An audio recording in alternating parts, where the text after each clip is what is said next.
ఆంధ్రప్రదేశ్కి కొత్త డీజీపీ రాబోతున్నారు అనేటువంటి వార్తలు వస్తున్న నేపథ్యంలో మరి ద్వారకా తిరుమలరావు పరిస్థితి ఏంటి అనేది మనం పూర్తి స్థాయిలో విశ్లేషణ చేసుకునేటువంటి ప్రయత్నం చేద్దాం. ప్రస్తుతం మనతో పాటు ఉన్నారు ప్రముఖ రాజకీయ విశ్లేషకులు, ప్రముఖ సీనియర్ జర్నలిస్ట్ సిఎస్ రావు గారు. సార్తో మాట్లాడండి. సార్ నమస్తే. సార్ నమస్తే.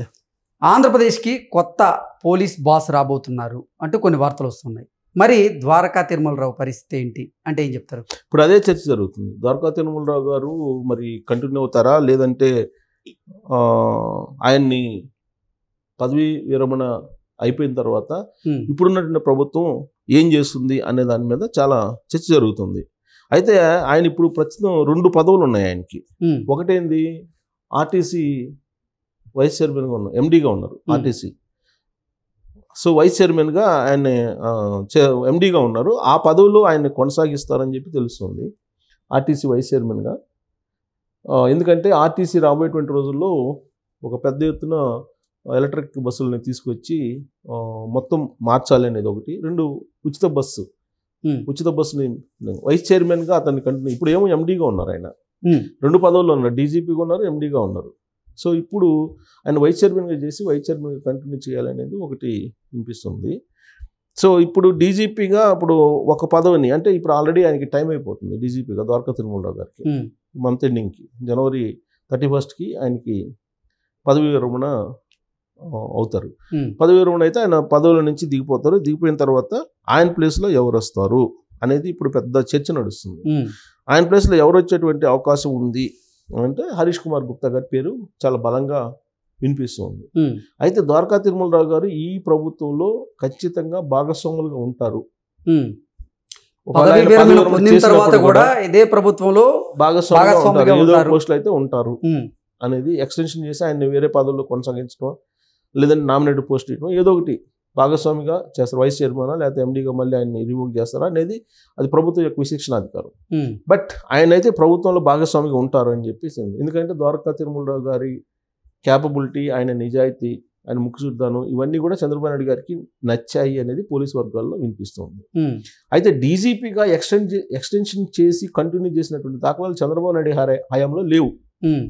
అందువల్ల ఈయన పదవి విరమణకి డేట్ అది ఫిక్స్ చేసేసారు. పదవి విరమణ చేయబోతున్నారు డీజీపీగా. అయితే కొత్త ఆర్టీసీ ఎండీగా కొనసాగేటువంటి అవకాశం, ఆర్టీసీ ఎండీగానా లేదా వైస్ చైర్మన్ గానా అనేది ప్రభుత్వం డిసైడ్ చేస్తుంది. ఆర్టీసీ ఎండీగా చేయాలని అంటే కనుక మీకు రిటైర్మెంట్ ఎక్స్టెండ్ చేసుకోవాలి, అంటే సర్వీస్ని ఎక్స్టెండ్ చేయాలి గవర్నమెంట్. మరి ఎక్స్టెండ్ చేస్తుందా లేదంటే నామినేటెడ్గా వైస్ చైర్మన్కి ఇస్తుందా అనేది ఒకటి చూడాలి. సో ఇక ఆయన రిటైర్ కావడం అనేది ఖాయం. మరి ఆయన ప్లేస్లో ఎవరు వస్తారు అని అంటే డీజీపీ హరీష్ కుమార్ గుప్తా గారు వస్తారని ఇప్పుడు విజిలెన్స్ అండ్ ఎన్ఫోర్స్మెంట్ డైరెక్టర్గా ఉన్నారు హరీష్ కుమార్ గుప్తా గారు. యాక్చువల్గా ఎన్నికల టైంలో ఆయనే డీజీపీగా ఉన్నారు. ఎన్నికల సమయంలో అప్పట్లో ఆయన రాజేంద్రనాథ్ రెడ్డి గారు ఉన్నారు. రాజేంద్రనాథ్ రెడ్డి గారి మీద అనేక ఆరోపణలు రావడంతో ఎలక్షన్ కమిషన్ సీరియస్ అయ్యి ఆయన్ని పక్కకు తప్పించేసి హరీష్ కుమార్ గుప్తా గారిని నియమించిన తర్వాత ఆయన చాలా నిష్పక్షపాతంగా ఎన్నికలను నిర్వహించగలిగారు ఎన్నికల కమిషన్ ఆధ్వర్యంలో. ఆ తర్వాత కూటమి ప్రభుత్వం ఏర్పడింది. కూటమి ప్రభుత్వం ఏర్పడిన తర్వాత ప్రమాణ స్వీకారోత్సవం సందర్భంగా హరీష్ కుమార్ గుప్తా గారు కోఆర్డినేట్ చేసుకోలేకపోయారు అనేది ఒక మైనస్ పాయింట్ ఆయన ఉంది. ఆ రోజున ట్రాఫిక్ సంబంధించినటువంటి విషయంలో ఆయన క్లియరెన్స్ చేయలేకపోవడం, అక్కడ ప్రోటోకాల్ ప్రకారం అందరికీ ఏర్పాట్లు చేయలేకపోవడం, ఇవన్నీ కొంత మైనస్ ఉన్నాయి ఆయనకి. ఆ తర్వాత ద్వారకా తిరుమలరావు గారు అవగాహన ఉన్నటువంటి పోలీస్ ఆఫీసర్ రాష్ట్రం మీద అనేటువంటి ఉద్దేశంతో హరీష్ కుమార్ గుప్తా గారి బదులుగా ద్వారకా తిరుమలరావు గారిని డీజీపీ చేశారు. అది ఇప్పుడు ఆయన పదవి విరమణ చేయబోతున్నారు కాబట్టి ఇప్పుడు హరీష్ కుమార్ గుప్తా గారే మళ్ళా డీజీపీ అయ్యే అవకాశం ఉంది అనేది ఒకటి వినిపిస్తుంది. ఈయన యాక్చువల్గా ఇంకొక పేర్లు కూడా పోలీస్ చీఫ్ సీనియారిటీ లిస్ట్ ప్రకారం చూస్తే కనుక మాదిరెడ్డి ప్రతాప్ ఉన్నాడు. 91 బ్యాచ్కి సంబంధించినటువంటి ఐపీఎస్ ఆఫీసర్ ఈయన. ఇప్పుడు ప్రజెంట్ ఫైర్ సర్వీస్ డిపార్ట్మెంట్లో ఉంటున్నారు ఈయన. సో కాబట్టి ఆయన పేరు కూడా వినిపిస్తుంది. కాకపోతే జనరల్గా విశిక్షణాధికారంతో చంద్రబాబు ఏ ముఖ్యమంత్రి ఉన్నా కానీ ఆయనకు అనుకూలమైనటువంటి వాళ్ళని నియమించుకుంటారు. తర్వాత హరీష్ కుమార్ గుప్తా 92 బ్యాచ్ ఈయన హరీష్ కుమార్ గుప్తా గారు. ప్రస్తుతం director general of vigilance and ఎన్ఫోర్స్మెంట్లో ఉన్నాడు ఆయన, డీజీపీ ర్యాంక్లో ఉన్నారు, డీజీ ర్యాంక్లో ఉన్నారు. సో హరీష్ కుమార్ గుప్తాకి అవకాశం ఉంది అని చెప్పి అంటున్నారు. So Andhra Pradesh state road transport corporation ఎండీగా దాదాపు ఈయనే తిరుమలరావు గారే ఉన్నారు ఇప్పుడు, అది కంటిన్యూ అయ్యే అవకాశం ఉంది అని అంటున్నారు. సో ఇక మిగతా వాళ్ళకి సంబంధించి బాలసుబ్రహ్మణ్యం గారి పేరు కూడా వినిపిస్తుంది. బాలసుబ్రహ్మణ్యం గారు ఇంతకుముందు ఆయన గ్రే హౌండ్స్లో వాటిలో ఎక్స్పర్ట్, సో దాంట్లో కూడా చేస్తున్నాడు ఆయన పేరు కూడా వినిపిస్తుంది, బాలసుబ్రహ్మణ్యం గారి పేరు కూడా డీజీపీగా. కానీ ఆయన్ని కొంచెం ఆయన అంత యాక్టివ్గా ఇప్పుడు లేరు అనేటువంటిది కూడా నడుస్తుంది ఇప్పుడు టాకు. కాబట్టి అన్ని కోణాల నుంచి ఆలోచించిన తర్వాత సామాజిక వర్గాలు, తర్వాత ప్రభుత్వానికి అనుకూలంగా నిష్పక్షపాతంగా, ప్లస్ కూటమి లీడర్లందరికీ కూడా, కూటమిలో ఉన్న పార్టీలకి అనుకూలంగా ఉండేటువంటి పోలీస్ ఆఫీసర్ ఎవరు అనే దాని మీద వీళ్ళు ఈక్వేషన్స్ తీసుకుంటున్నారు. ప్లస్ డీజీపీ విషయంలో ఆరోపణలు రాకూడదు కదా, విమర్శలు రాకూడదు, నిష్పక్షపాతంగా వెళ్ళేటువంటి వాళ్ళు కావాలి. ప్లస్ ఇప్పుడు రాష్ట్రంలో ఉండేటువంటి పరిస్థితి ఏంటి, లా అండ్ ఆర్డర్ లేదు అని చెప్పేసి జగన్మోహన్ రెడ్డి గారు ప్రతిరోజు చెప్తున్నారు, అక్కడ లా అండ్ ఆర్డర్ లేదు అని.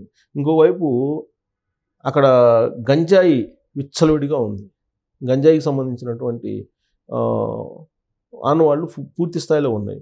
దాన్ని అడ్డుకట్ట వేయడానికి ఇప్పటికే ద్వారకా తిరుమలరావు గారు ఒక సిస్టమ్ తయారు చేశారు, డ్రగ్స్ కానీ గంజాయిని కానీ అరికట్టడానికి. డ్రగ్స్ గంజాయి రహిత ఆంధ్రప్రదేశ్ని తయారు చేయాలని యూత్ ప్రధానంగా వాటికి అట్రాక్ట్ అయిపోయి నేరాలకు పాల్పడుతున్నారు.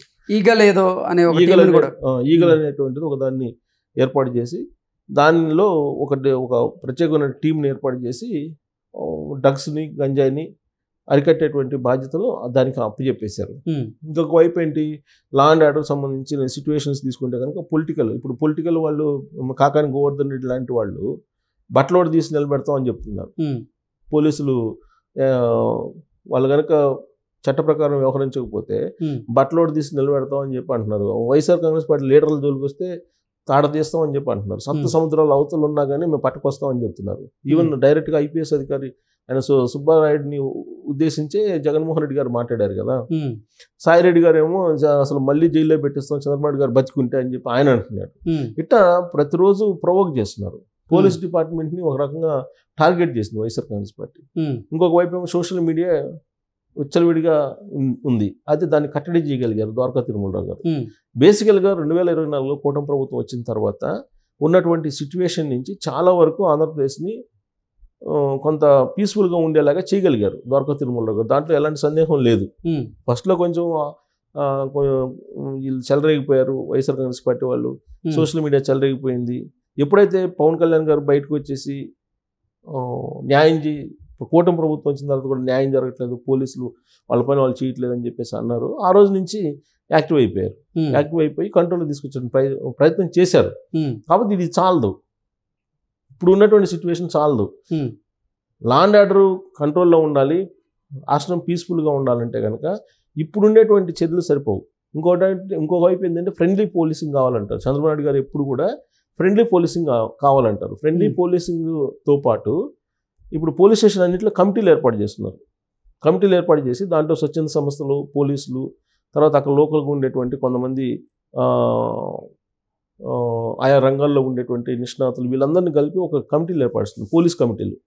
ఈ పోలీస్ కమిటీల ద్వారా ఎప్పటికప్పుడు ఇన్ఫర్మేషన్ తీసుకొని మొత్తం లా అండ్ ఆర్డర్ కంట్రోల్ చేయాలనే ప్రయత్నం కూడా చేస్తూ ఉన్నారు. బేసిక్గా ఒక ఫౌండేషన్ అయితే వేశారు తిరుమలరావు గారు. ఆ ఫౌండేషన్ మీద ఇప్పుడు కొత్త డీజీపీ ఎవరైతే వస్తున్నారో ఆయన రాబోయేటువంటి రోజుల్లో రాష్ట్రాన్ని పూర్తి స్థాయిలో భద్రత దిశగా తీసుకెళ్ళాలి. ఆఫీసర్ ఎవరు ఆరోపణలు ఎదుర్కోకుండా ఉండాలి అని అంటే హరీష్ కుమార్ గుప్తా గారి పేరే వినిపిస్తుంది. మరి చంద్రబాబు నాయుడు గారు దావోస్లో ఉన్నారు. దావోస్లో నుంచి వచ్చిన తర్వాత బహుశా నేను అనుకుంటాను రేపు ఎల్లుండో కొత్త డీజీపీ పేరుని అఫీషియల్గా అనౌన్స్ చేసేటువంటి అవకాశం ఉంది. ఇప్పుడు వరకు అయితే పోలీస్ వర్గాల్లో చాలా బలంగా వినిపిస్తున్నటువంటి పేరు హరీష్ కుమార్ గుప్తా గారిది. సో కాబట్టి ఆయన పేరే ఫైనల్ అవుతుందేమో. ఎన్నికల కమిషన్ కూడా ఆయనకి అప్పట్లో ఆయనే బెటర్ అని చెప్పేసి యాక్చువల్గా సీనియారిటీ ప్రకారం ద్వారకా తిరుమలరావు గారికి ఇవ్వాలి అప్పట్లోనే. మరి హరీష్ కుమార్ గుప్తా గారికి ఎన్నికల కమిషన్ అప్పుడు ఇచ్చింది కదా. సో ఇప్పుడు మళ్ళీ ఆయన్ని ఆ పదవుల్లో నియమించేటువంటి అవకాశం ఉంది.